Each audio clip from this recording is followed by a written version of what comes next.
여러분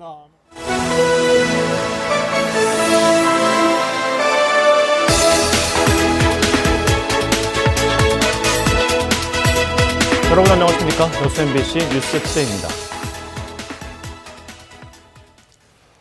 여수 세계 박람회장 사후 활용과 관련한 지역의 여론을 수렴하기 위해 해양수산부 관계자들이 여수를 방문했습니다. 해양수산부 측은 지역의 정관계와 시민사회의 목소리를 가감없이 들었는데요. 일괄적인 매각에 대해 우려하는 목소리들이 많았습니다. 박광수 기자가 보도합니다. 여수 세계박람회장 부지를 당장 일괄 매각해서는 안 된다는 의견을 먼저 공식화한 건 전라남도와 항만공사였습니다. 전라남도는 박람회 부지 내 국제 전시 컨벤션이 건립 타당성이 있다는 최근 조사 결과를 들어 사업 추진 의지를 밝혔고, 항만공사는 추후 개발 계획을 구체적으로 제시하며 매각 중단을 강하게 요구했습니다. 항만시설과 연계한 해양관광 어떤 거점 육성을 위한 어떤 기본 계획을 지금 수립하고자 하고 있습니다. 지금 현재 엑스포 재단과 정부에서 추진하고 있는 ABC 구역에 대한 어떤 매각 부분을 잠시 올 연말까지라도 좀 연기를 해주시고, 매각에 반대해온 시민단체들은 구역별로 항만공사 활용부지와 컨벤션센터, 공공기관과 연구소 용지 등 좀 더 구체적 활용 대안을 내놓았습니다. 특히 공공의 용도로 꼭 남겨놔야 하는 구간으로 현재 크루즈 부두 인근을 지목해 강조한 점도 주목을 받았습니다. 국제 해양 관광 거점항으로 이렇게 육성을 하겠다. 그런데 여기 부두를 거기에 기초적인 어떤 시설을 그걸 무용화시켜 버리고 어떻게 하려고 한 것인지 정말 답답하거든요. 반면 여수시는 민자 유치가 가능할 때 하는 것이 지역을 살리는 것이라는 입장을 굽히지 않았고, 박람회 사활용도 되고 우리가 의도하는 민자 유치도 이루기 위해서 그쪽에 우리가 이러이러한 민간 제한 업체가 상당수가 있으니 사후 활용 계획에 맞게 절차대로 좀 반영을 해줬으면 좋겠다. 시민 청원을 제기했던 한 회사원은 여수의 관문이 7년 동안이나 방치되고 있다며 시의 매각 요구에 힘을 실었습니다. 일반 시민들이 저거 좀 발전을 하고 개발을 하고 호텔이 됐든 리조트가 됐든 그렇게 해달라고 다들 아우성인데 이거를 왜 방치하고 있고, 마찬가지입니다. 해수부에서도 빨리 이거 정리하셔야죠. 해양수산부 김광용 해양정책과장은 민감한 지역 정서를 의식한 듯 입장 표명을 자제하면서도 사후 활용 계획 변경의 가능성은 배제하지 않았습니다. 여러 군데에서 요구한 사항들을 반영을 해서 다시 리셋을 시키겠다는 것인지 아니면은 그냥 참고만 하겠다는 뜻인지, 그럴 가능성까지 다 열어두고 있습니다. 여수 시민 여러분, 다시 한번 일어납시다. 간담회가 열리기 직전 여수시청 앞에서는 해수부 관계자들의 방문에 맞춰 시민단체들이 공동 기자회견을 열고 매각에 반대하는 시민사회 전반의 정서를 전했습니다. MBC 뉴스 박광수입니다. 민선 지역이 광양시의 핵심 사업 가운데 어린이 테마파크를 빼놓을 수 없습니다. 그러나 토지 매입과는 달리 민간 자본 유치가 속도를 내지 못하면서 사업의 재검토가 필요하다는 주장이 나오고 있습니다. 김종수 기자가 보도합니다. 민선 7기 광양시의 핵심 사업인 어린이 테마파크. 지방선거에서도 당시 정연복 후보의 주요 공약으로 관심을 받았습니다. 아동 친화도시 구축과 관광자원 개발 등을 위해 추진되고 있는 이 사업은 오는 2025년 완공을 목표로 토지 매입이 진행되고 있습니다. 특히 환길동 인근 예정 부지를 중심으로 전체 부지의 80%인 49만 제곱미터가 매입돼 토지 보상에도 속도를 내고 있습니다. 그러나 민선 7기 출범 이후 지금까지 예산 확보와 사업의 현실성은 뜨거운 화두가 되고 있습니다. 지방선거 전부터 지역 대기업을 통한 민간 자본 투자가 거론되었지만 아직까지 뚜렷한 성과도 내지 못하고 있습니다. 지난해 3월 1,000억 원대의 투자의 취재안을 받은 포스코도 시민들을 위한 다양한 사업을 고민하고 있다면서도 여전히 확실한 답변을 내놓지 않고 있고, 올해 초 사업의 재검토를 요구했던 시민단체 역시 거액의 투자 유치가 가능할 것인가에 대한 물음표와 함께 과감한 정책 수정이 필요하다고 밝혔습니다. 다시 검토하셔서 이걸 좀 축소해서 우리 시에 맞는 재구성을 좀 필요하지 않을까 싶습니다. 또 광양시가 사업의 구체적인 윤곽 없이 토지 보상만 추진하는 것에 대해서도 예산 낭비만 초래할 수 있다며 우려를 나타냈습니다. 이에 대해 광양시는 어린이 테마파크의 중요성을 감안해 절차를 밟아가고 있다고 강조했습니다. 예산 확보에 대해서도 실시 설계 등 세부 계획이 나왔을 때 판단해달라며 토지 보상 이후 내년 하반기부터 민자 공모에 나서겠다고 밝혔습니다. 그러나 투자 유치가 원활히 이루어지지 못할 것에 대비해 행정 불신을 막기 위한 사회적 합의도 요구되고 있습니다. 민선 7기 공약의 하나로 야심차게 첫걸음을 뗀 어린이 테마파크가 민자 유치를 통한 성공적 사업 수행으로 지역민의 기대를 충족시켜줄 수 있을지 앞으로 행정력에 관심이 높아지고 있습니다. MBC 뉴스 김종수입니다. 전남 지역에서 올 들어 처음으로 중증 열성 혈소판 감소 증후군 환자가 발생했습니다. 전남도에 따르면 지난 3일 도내에서 처음으로 곡성군 83살 A씨가 산소를 다녀온 이후 고열과 함께 구토, 설사 등 소화기 증상을 보여 검역 당국이 역학조사를 실시한 결과 중증 열성 혈소판 감소 증후군 최종 확진 판정을 받았습니다. 올 들어 전국에서 진드기에 물려 중증 열성 혈소판 감소 증후군 확진 판정을 받은 환자는 모두 12명으로 이 가운데 2명이 숨졌고 전남 지역에서는 지난 2016년 9명, 2017년 18명, 지난해 16명이 발생한 것으로 집계되고 있습니다. 농촌에서 발생하는 미세먼지 피해를 줄이기 위한 법안이 발의됐습니다. 더불어민주당 서삼석 의원은 최근 미세먼지 농도가 높아지면서 농민들과 가축 등의 피해가 커질 수 있다며 앞으로 미세먼지 종합 계획을 세울 때 농촌과 관련된 영향을 조사 분석하고 미세먼지 취약계층에 농업인을 포함시키도록 하는 개정안을 발의했다고 밝혔습니다. 현재 미세먼지 특별법이 시행되고 있지만 농촌 지역 피해 규정은 없으며 농촌진흥청은 올해부터 농작물과 가축 피해 연구에 들어갈 계획입니다. 지난주 회사 선배의 약혼녀를 성폭행하려다 살해한 혐의로 구속된 30대 남성이 어제 검찰에 송치됐습니다. 살해 혐의를 부인하던 남성은 경찰 조사에서 결국 범행을 시인했습니다. 조희원 기자입니다.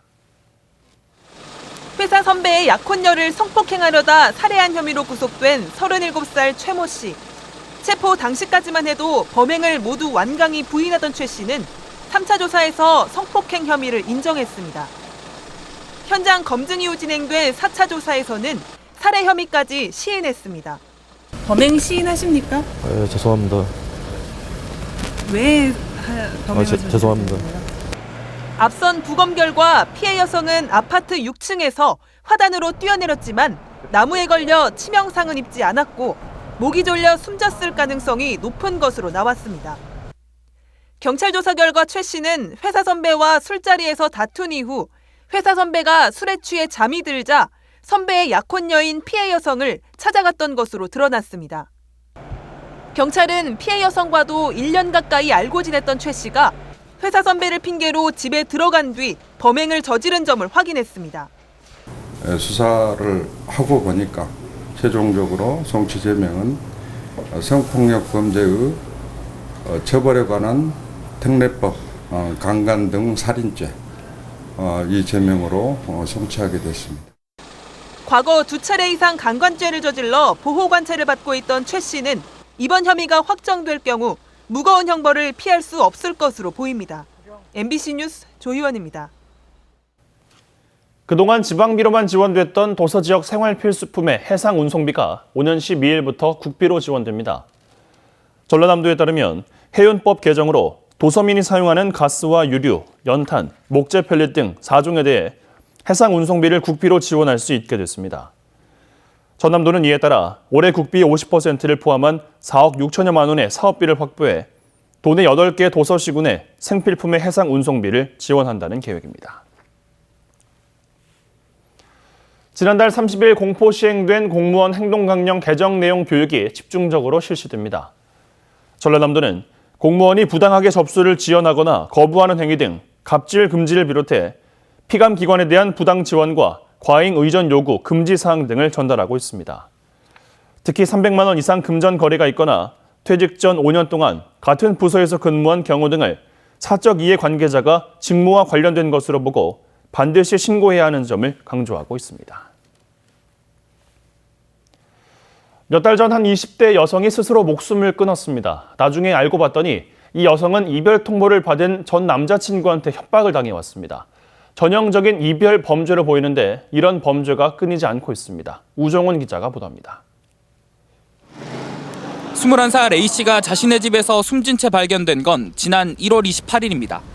A씨는 유서를 남기지 않았지만 휴대전화에는 8달 동안 만난 남자친구 23살 김모 씨에게 헤어지자고 말했다가 김 씨로부터 협박을 당한 메시지가 담겨 있었습니다. 김 씨는 A씨에게 메시지를 보내 나체 사진을 갖고 있다면서 헤어지자고 하면 지인과 가족들이 알도록 SNS에 사진을 유포하겠다며 협박했습니다. A씨는 친한 친구들에게 이런 사실을 알리고 불안한 심정을 토로했습니다. 가족의 고소로 수사를 벌인 경찰은 김 씨를 성폭력범죄 처벌특례법 위반과 협박 혐의로 구속했습니다. 경찰은 A씨가 김 씨의 협박을 견디지 못해 스스로 목숨을 끊은 것으로 보고 있습니다. 김 씨처럼 이별 통보를 참지 못하고 상대에게 가해 행위를 하는 이별 범죄가 끊이지 않고 있습니다. 관련 통계에 따르면 이혼이나 결별을 요구한다는 이유로 상대를 협박하거나 폭력을 휘두르는 범죄는 지난 2014년부터 4년간 188건에 달했습니다. 전문가들은 이별 범죄를 막으려면 평소 상대가 작은 폭력성을 보였을 때부터 관계를 재정립해보고 경찰이나 전문기관에 도움을 요청해야 한다고 말합니다. 그 기록은 남는 거거든요. 그럼 그게 이제 한 번이 아닌 거잖아요. 그럼 예전에 한 번 또 신고를 했었던 그런 기록들은 내가 이것을 얼마만큼 힘들어 했었던 것들을 또 누군가의 도움을 계속 요청했다라는 것들에 대한 증거가 될 수 있는 거라서 헤어지자는데 앙심을 품고 벌인 잘못된 행동이 한 여성을 극단적 선택으로 내몰았을 뿐 아니라 가족에도 씻을 수 없는 상처를 남겼습니다. MBC 뉴스 우종훈입니다. 포스코 광양제철소 4내연 공장의 설비 합리화 작업이 완료됐습니다. 광양제철소는 지난 3월부터 320억 원을 들여 4내연 공장의 노후화된 제어 설비와 전원 공급 장치 등을 교체하고 어제 준공식을 가졌습니다. 제철소 측은 이번 설비 합리화 작업으로 냉연 강판의 품질과 원가 경쟁이 높아질 것으로 기대했습니다.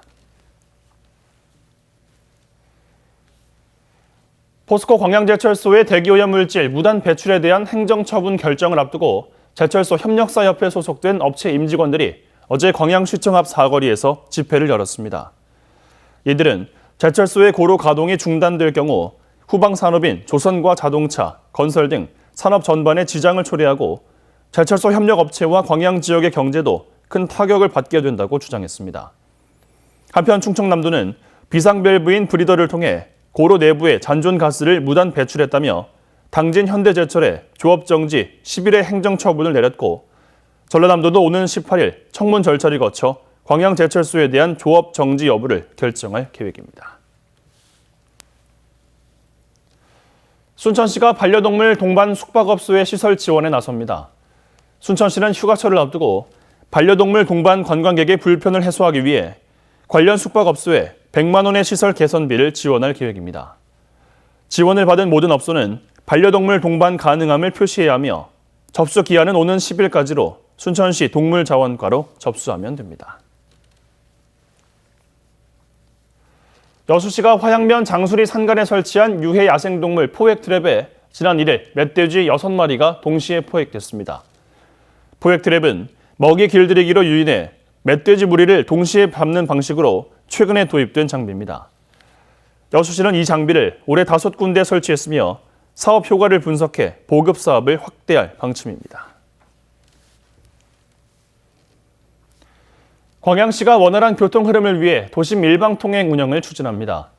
광양시는 디자인 시범거리 조성 사업의 하나로 경찰과 함께 심의를 마무리한 뒤 중마동 일대 2개 구간에서 오는 17일부터 일방통행을 실시해 보행자 안전과 상권 활성화에 도움이 될 것으로 기대했습니다. 광양시는 또 일반 통행으로 발생하는 혼선을 줄이기 위해 불법 주차 개선 등 시민들의 협조도 당부했습니다.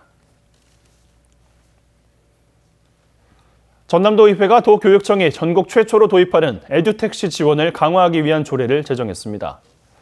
김성일 전남도 의원이 대표 발의한 농어촌 학생 통학 지원 조례는 도교육감에게 매년 학생 통학 지원 계획을 세우고 예산 범위에서 통학 차량 등 교통비를 제공하는 것을 내용으로 하고 있습니다. 조례 제정에 따라 올 하반기 전남도 교육청이 도내 농어촌 전역으로 확대 시행될 에듀택시에 대한 지원과 예산 확보가 강화될 전망입니다. 전남도 내 22개의 시군의 지방재정 신속 집행률이 크게 저조한 것으로 분석됐습니다. 전라남도에 따르면 올 상반기 도내 일선 시군 지방재정 신속 집행률 목표를 55%로 설정했지만 지난달 말 기준 37%에 불과했으며 이는 전국 집행률 44%에도 미치지 못했습니다. 특히 전남 동부 지역 시군들의 지방재정 신속 집행률은 고흥군이 31%로 도내에서 네 번째로 낮았고 순천시 33%, 여수시 34%, 광양시 35% 등을 기록했습니다. 전남도의 지방재정 신속 집행은 상반기에 지방재정을 집중적으로 집행함으로써 내수를 진작시키고 일자리를 창출해 지역 경제를 촉진하는 제도입니다. 순천시가 민선 7기 1년간 시민소통을 강화했다는 평가를 내놨습니다. 순천시는 순천만 스카이큐브 등 현안에 대한 시민들의 여론을 수렴하는 공간으로 광장토론회를 강화하고 시민과 함께하는 주민자치를 활성화했다고 밝혔습니다. 또 오는 9월에는 기초자치단체로는 처음으로 대한민국 균형발전 박람회가 순천에서 열리는 등 정책 공론화 프로그램을 확대하기로 했습니다. 전남도가 하절기 축산물 위생 취약 분야에 대한 일제 점검에 나섭니다. 전라남도는 오는 21일까지 22개 시군과 함께 합동 점검반을 편성해 전통시장 내 불법 도축 행위, 식육 취급업체의 비위생적 관리 여부 등 여름철 다소비 축산물 가공업체의 위생관리 기준 준수 여부 등을 집중 점검합니다. 점검달이 연휴 첫날인 오늘 오후부터는 날이 급변합니다. 추념 행사가 진행되는 오전 시간대에는 날씨로 인한 큰 불편함은 없겠습니다만 차츰 태풍급 비바람이 불겠는데요. 비는 오후에 제주도를 시작으로 저녁에는 충청도와 남부 곳곳에, 밤에는 서울을 비롯한 전국으로 확대가 되겠습니다. 이 비는 내일 오후면 대부분 그치겠습니다만 오늘 밤 사이가 고비입니다. 비가 가장 많이 오는 곳은 제주도와 남해안 또 동해안 지방으로 이들 지역은 이미 호우 예비특보가 내려진 가운데 적게는 50, 많게는 150mm 이상이 오겠고 특히 제주 산지로는 250mm가량의 폭우가 쏟아지겠습니다. 서울을 비롯한 그 밖의 전국으로도 최고 70mm가량의 비가 돌풍과 천둥, 번개를 동반하며 오겠습니다. 이미 올 들어 가장 강하게 발달한 비구름이 우리나라로 몰려오고 있는 모습입니다. 이로 인해 오후에 제주도를 시작으로 차츰 모든 해상과 해안가에는 차례로 강풍특보가 내려지겠는데요. 평소보다 바닷물의 높이도 높은 기간이어서 해안가 안전사고에 주의를 하셔야겠습니다. 날씨였습니다.